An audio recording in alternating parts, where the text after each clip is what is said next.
বাংলাদেশের কিছু মানুষ না বুঝে কিছু কাজ করে।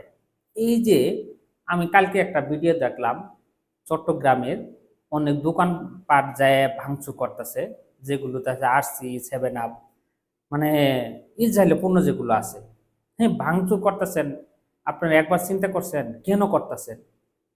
অনেকে ভাবতেছে যে না ভালো করতেছে, ইসরায়েলের পণ্য বাংলাদেশে তো বয়কট করতেছে। হ্যাঁ বয়কট করতে ঠিক আছে, কিন্তু এইভাবে তো বয়কট করলে হবে না ভাই।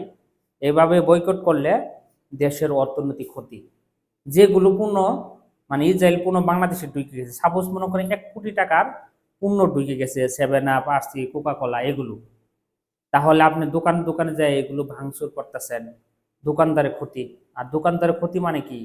দেশের অর্থনৈতিক ক্ষতি। এই যে 1 কোটি টাকার জিনিসই আপনি এটা রাস্তায় ফেলে দিতেছেন। হ্যাঁ একটা জিনিস করতে পারেন আপনারা, যেহেতু ইসরায়েলের পূর্ণ আমরা মুসলমান, ইহুদি এরা মুসলমানের উপরে নির্যাতন করতেছে, অত্যাচার করতেছে, আমরা এটা চাই না। এই জন্য আমাদের কি করতে হবে? এই ইসরায়েলের পণ্যগুলো আপনি ইউজ করেন না, এগুলো রিটার্ন দেন। মানে 1 কোটি টাকার যদি এসে থাকে আপনি রিটার্ন দেন। আর যেগুলো ঢুকেছে আছে না, ওগুলো এগুলো সেল করুন। পরবর্তীতে যেন নতুন করে কোনো ইসরায়েলের পণ্য বাংলাদেশে যাতে না ঢোকে, এটা হলো বয়কট করা। আর আপনারা যেটা করতেছেন, দোকান দোকানে যাই ভাঙচুর করতেছেন, পাশের বাটার দোকানে যাই সেটা আপনি ভাঙচুর করতেছেন কেন? বাটার দোকানে কি পানীয় জাতীয় জিনিস কি বিক্রি করে? করে না।